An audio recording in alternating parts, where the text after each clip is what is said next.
क्या यार, second semester चल रहा है और अब मेरा पढ़ाई करने का मन नहीं करता। क्यों, ऐसा क्या है जो तेरा पढ़ाई करने का मन नहीं करता? कॉलेज में हम इतनी हॉट हॉट लड़कियां हैं, फिर भी सभी लड़के एक ही लड़की को देखते हैं। अच्छा ऐसा है क्या? मुझे तो पता ही नहीं था। कौन है वो खुशनसीब जिसे पूरा कॉलेज देखता है? कहीं तुम मेरी बात तो नहीं कर रही हो? शक्ल देखी है तुमने अपनी? अरे तुम्हारी बात नहीं कर रही हूँ मैं, उसकी बात कर रही हूँ। Richa, Richa the famous girl in this college. Oh अच्छा, तुम उस लड़की की बात कर रही हो जो बहुत ज्यादा अमीर है? आई थिंक खुराना की बेटी। हाँ बहन, मैं उसी की बात कर रही हूँ। सभी लड़के उसी के पीछे लट्टू हैं। उसका मुकाबला तो हम भी नहीं कर सकते, लेकिन मैंने सुना है कि वो हमारे कॉलेज के चंपू लड़के के पीछे पागल है।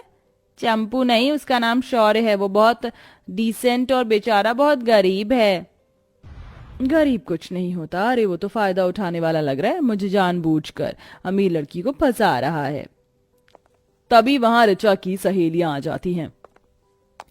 अगर तुम लोगों को अपनी जान प्यारी है तो यहाँ से चली जाओ, क्योंकि हम अपनी सहेली ऋचा की चुगलियां तुम दोनों के मुंह से सुनना नहीं चाहते। श्वेता के इतना कहते ही वो दोनों वहां से चली जाती हैं। तभी ऋचा आती है। क्या हुआ, सब कुछ ठीक तो है? हमारे होते हुए कोई प्रॉब्लम हो ही नहीं सकती। चलो क्लास लेने चलते हैं। अच्छा पहले ये तो बताओ, शौर्य आज कॉलेज में आया है? हाँ हाँ, आज वो भी कॉलेज आया है। आज तो मैं उसे प्रपोज कर ही दूंगी। इस तरह कॉलेज खत्म होने के बाद जब सब अपने घर के लिए जा रहे होते हैं, पीछे अपनी बड़ी सी कार में बैठकर खुली सड़क पर शौर्य का रास्ता वो रोक लेती है।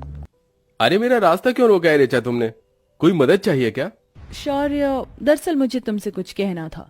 ये हमारा फाइनल ईयर है और मैं अपने दिल की बात कहना चाहती थी। दरअसल मैं तुमसे बहुत प्यार करती हूँ, तुमसे शादी करना चाहती हूँ। अरे पागल हो गई हो? मैं बहुत गरीब हूँ, तुम्हारे लायक नहीं हूँ। तुम मुझसे बहुत आगे हो, बहुत अमीर हो। मैं तुम्हारा मुकाबला नहीं कर सकता। प्यार में अमीर और गरीब कहाँ से आ गया? मैं तुमसे सच में बहुत प्यार करती हूँ। मैं तुम्हारे बिना किसी और की नहीं होना चाहती। मुझे मना मत करो। क्या तुम मुझसे प्यार नहीं करते? मैं तुम्हें पसंद बहुत करता हूँ, कहीं ना कहीं प्यार भी करता हूँ, पर इस प्यार की कोई मंजिल नहीं। तुम मेरा हाथ तो थामो, सब कुछ ठीक हो जाएगा। मैं तुम्हारे साथ गरीबी में भी खुशी से रह लूंगी। ऋचा ऐसा कहकर शौर्य का हाथ पकड़कर उसे अपने घर ले आती है, जहां वो उसे अपने अमीर बाप से मिलवाती है। डैड, ये शौर्य है। शौर्य, ये मेरे डैड है। डैड, मैं शौर्य को पसंद करती हूँ। अच्छा तो ये बात है। तो बेटा तुम कितना कमाते हो? कौन सी एमएनसी कंपनी में जॉब करते हो? जी मैं अभी ग्रेजुएशन कर रहा हूँ। ग्रेजुएशन के बाद विदेश जाने का कोई प्लान? कौन सी कंट्री में जाओगे? कहाँ कैसे रहोगे? अमेरिका ऑफ ऑस्ट्रेलिया या लंदन? तुम्हें पता है ऋचा की आगे की पढ़ाई में ऑस्ट्रेलिया से करवाने वाला हूँ। डैड, आप ये सब क्यों बोल रहे हैं? मैंने आपको सब कुछ समझाया था ना। ये दो कौड़ी का आदमी तुम्हें कभी खुश नहीं रख सकता ऋचा। मेरी बात मानो, इसका ख्याल अपने दिमाग से निकाल दो। मैं तुम्हारी ऑस्ट्रेलिया की टिकट करवा दी है, अब आप आगे की पढ़ाई वहीं से करेंगे। नहीं डैड, मैं शौर्य से प्यार करती हूँ और उसी से शादी करूंगी। अगर आपको ये रिश्ता मंजूर नहीं है तो ना सही। ऋचा ऐसा कहकर शौर्य का हाथ पकड़ती है और उसे अपने महल जैसे घर से बाहर ले आती है। ये धन दौलत, ये ऐशो आराम मैं आज त्यागती हूँ। क्या तुम मुझे अपने लिए स्वीकारती हो? ऋचा की ये बात शौर्य के मन में घर कर जाती है। इसके बाद वो उसे एक मंदिर में शादी करके अपने साथ अपने घर ले आता है। माँ, माँ कहाँ हो आप? माँ देखो कौन आया है। अरे क्यों चिल्ला रहा है? माँ मुझे माफ कर देना, आपको बताया नहीं। ये ऋचा है, आज से ये आपकी बहू है। अरे तू घर पर बहू लेकर आया है? रुक जा, पहले मैं बहू का गृह प्रवेश तो करवा दूं।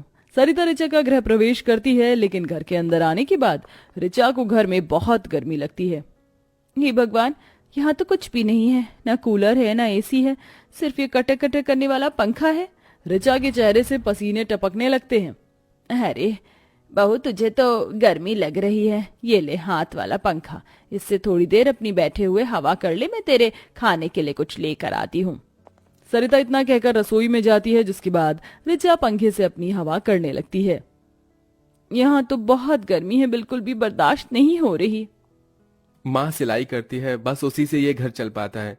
लेकिन तुम चिंता मत करो, जैसे ही मेरी नौकरी लग जाएगी तो घर में एक कूलर लगवा दूंगा।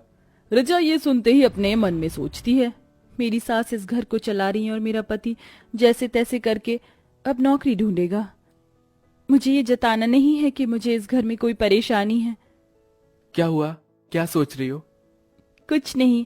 इतने में सरिता ऋचा के लिए खाना लेकर आती है। ये ले बहू, खाना खा ले। माँ जी, आपने क्यों तकलीफ की? अब मैं इस घर में आ गई हूँ ना, मैं सारे काम अपने आप कर लूंगी। पहले तो खाना तो खा ले। काम तो अब तुझे ही करने हैं, ये घर तुझे ही संभालना है। मेरी तो अब उम्र हो गई है, मुझे वैसे भी ये घर और शौर्य के नखरे नहीं संभल पाते। चलिए माँ जी, आप भी हमारे साथ बैठकर खाना खाइए। इस तरह ऋचा गरीब ससुराल में एडजस्ट करने की कोशिश करती है। खाना खाने के बाद सरिता ऋचा को चाय बनाने के लिए कह देती है। अब ऋचा को चूल्हे पर आग जलाकर चाय बनानी थी। आज तक उसने अपनी रसोई में कदम भी नहीं रखा था। बेचारी जैसे तैसे करके चाय बना लेती है।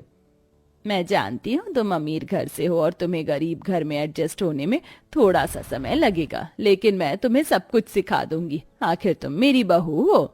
इस तरह सरिता पहले तो हर एक काम ऋचा को बहुत अच्छे से सिखाती है, जिसके बाद ऋचा इस काम को बहुत अच्छे से खुद ही करती है, जैसे मटके में नदी किनारे से पानी लेकर आना, आंगन में कपड़े धोना और चूल्हे पर खाना बनाना। सभी काम करने के बाद रात को जब ऋचा एक पंखे के नीचे सोया करती तो उसे बहुत बेचैनी होती। बहुत गर्मी है, थोड़ी देर बाहर टहल लेती हूँ, ठंडी हवा लगेगी तो थोड़ा आराम मिलेगा। ऋचा ऐसा सोचकर घर के बाहर टहलने लग जाती है। अपने पास में ऋचा को ना देखकर शौर्य भी नींद से जाग जाता है और बाहर आ जाता है। बस थोड़ा समय और रुक जाओ, सारी परेशानियां दूर हो जाएंगी। कुछ देर ठंडी हवा लेने के बाद वो वापस घर में आ जाते हैं। वहीं दूसरी तरफ अगले ही दिन उनकी इस गरीबी की खबर शेखर को उसके नौकर द्वारा मिल जाती है। अरे कैसे जल्लाद बाप हो आप, आपको अपनी बेटी का दुख नहीं दिखाई देता? अरे पलकों पर बिठाया था अपनी राजकुमारी को मैंने, कभी नहीं सोचा था कि वो इतनी मेहनत भी होगी। शोभा, अब मुझे और बर्दाश्त नहीं हो रहा, मुझे अपनी बेटी से मिलने जाना है। साथ में कुछ लेकर भी चलेंगे। इस तरह शेखर और शोभा अपने साथ कुछ गर्मियों का सामान, दहेज के एक तोहफे के रूप में फ्रिज, एसी जैसा पूरा सामान पैक करवा कर एक ट्रक के साथ अपनी बेटी के घर पहुंचवा देते हैं और खुद अपनी पत्नी शोभा के साथ अपनी बेटी के ससुराल आता है, जहां वह अपनी बेटी को गर्मी में इतनी मेहनत करते हुए देखता है। अरे पिताजी, आप मेरे ससुराल में पहली बार आए हैं, चलिए मैं आपके लिए कुछ अच्छा बनाती हूँ। ऋचा अपने माता और पिता के लिए अपने ही हाथों से सत्तू का शरबत बनाती है। हमारी नन्ही सी राजकुमारी इतनी बड़ी कब हुई पता ही नहीं चला। बेटा मुझे माफ करना, मैंने कुछ ज्यादा ही ज्यादती कर दी तुम्हारे ऊपर। मुझे ऐसा नहीं करना चाहिए था, मुझे समझना चाहिए था तुम्हारे प्यार के बारे में। हाँ बेटी, हम माँ बाप से जो भूल चूक हुई उसे माफ कर दो, मुझे आपसे कोई गिला शिकवा नहीं। तभी घर में शौर्य आता है। अरे ये बाहर इतना सारा फर्नीचर का सामान, फ्रिज, एसी, कूलर, पंखा, ये सब कौन लेकर आया है? बेटा ये मैं लेकर आया हूं तुम लोगों के लिए। हाँ मैं समझ सकता हूं, लेकिन मुझे इन सब की जरूरत नहीं है, मैं खुद कमाकर खरीद सकता हूं। ये दहेज नहीं है बेटा, इसे इनकार मत करो। बस मेरे प्रति मेरी बेटी के लिए थोड़ा सा प्यार है। मैं जानता हूं तुम बहुत मेहनती हो और तुम ये सब खुद कमा सकते हो, पर प्यार से दिया हुआ तोहफा मना नहीं करते बेटा।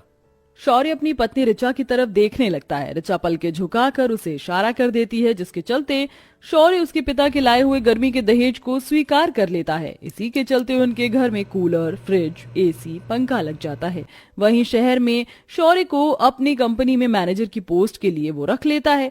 धीरे धीरे उसकी सारी परेशानियां खत्म हो जाती हैं और वह अपनी पत्नी और माँ के साथ खुशी खुशी रहने लगता है।